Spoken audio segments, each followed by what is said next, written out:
আমি একটু ঘরকুনে স্বভাবের হলেও আমার হাজবেন্ড কিন্তু ঘুরতে বেশ পছন্দ করে। সে চায় প্রত্যেক দিনই আমাকে কোথাও না কোথাও নিয়ে যেতে। হঠাৎ করে অফিস থেকে এসে আমাকে বলতেছে তাড়াতাড়ি রেডি হও, আজকে বাহিরে খোলা আকাশের নিচেই বসে ইফতার করব, খুবই সুন্দর একটা জায়গায় তোমাকে নিয়ে যাব। আসসালামু আলাইকুম, সবাই কেমন আছেন? আশা করতেছি আল্লাহর রহমতে ভালো আছেন। আলহামদুলিল্লাহ আমিও আছি ভালো, তবে শরীরটা একটু খারাপ যাচ্ছে, হয়তো ওয়েদারের কারণে ঠান্ডা আর জ্বরটা লেগেই আছে। তো যাই হোক, ইনশাল্লাহ আল্লাহ হয়তো সুস্থ করে দিবেন খুব তাড়াতাড়ি, আমি বিশ্বাস করি। যাই হোক, আমরা আজকে বের হয়ে গেলাম।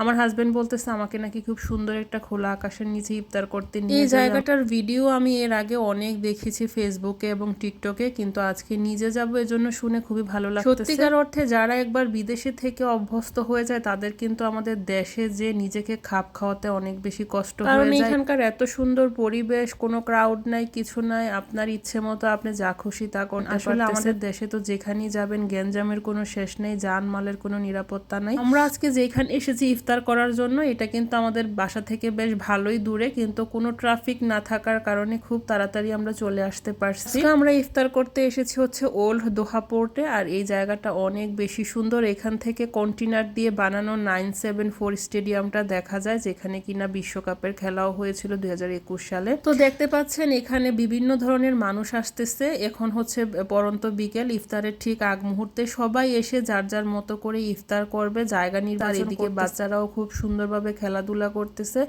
এক কথায় পরিবেশটা অসাধারণ ছিল, আমার তো একদম মন ভালো হয়ে গেছে এখানে এসে। আপনারা একটু খেয়াল করলেই দেখতে পারবেন এখান থেকে ওই যে 974 স্টেডিয়ামটা দেখা যাচ্ছে। আমি বাসা থেকে কোথাও বের হলে আমার না যতটুকু ছবি বা ফটো সেশন করার ইচ্ছা, তার চেয়ে দ্বিগুণ হচ্ছে আমার হাজবেন্ডের। সবসময় বলে নতুন একটা পরিবেশে আসছো, একটু মেমোরিজ নিয়ে যেতেই পারো। এখানে এসে আমার মনে হয়েছিল আমি যেন এক টুকরো বাংলাদেশ দেখতেছি, কারণ আশেপাশে এত এত বাঙালিরা বাংলা ভাষায় কথা বলতেছিল, আমার খুবই আপন লাগছিল। এত বেশি বাতাস ছিল, আর সমুদ্রের পার যেহেতু, সমুদ্র থেকেও ঠান্ডা হাওয়া আসছে। আমার হাজবেন্ড বলতেছিল ইফতারটা না হয় আজকে বাহিরের থেকেই কিনে নিব, কিন্তু আমি বললাম যে না, বাসা থেকে আমি সবকিছু রেডি করে নিব, তোমার এই ব্যাপারে কোনো প্যারা নিতে হবে না। আপনারা দেখতে পাচ্ছেন অনেকেই কিন্তু আসতেছে পানির জার নিয়ে।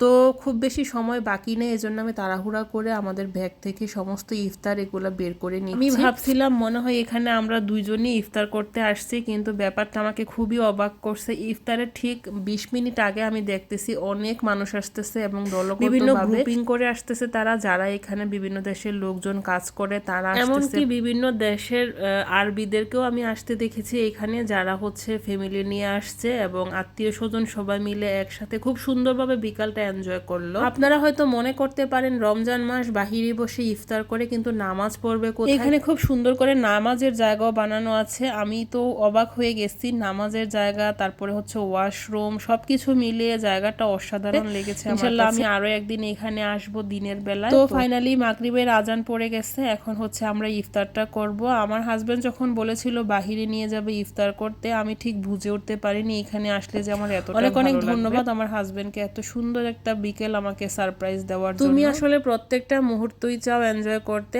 আমি এতটাও অলস যে আমি ঘর থেকে কোথাও যেতে চাই না। তবে আজকের এই দিনটা আমার সব সময় মনে থাকবে। আমার আজকের ব্লগটি কেমন লাগলো অবশ্যই কমেন্ট করে জানাবেন। আল্লাহ হাফেজ।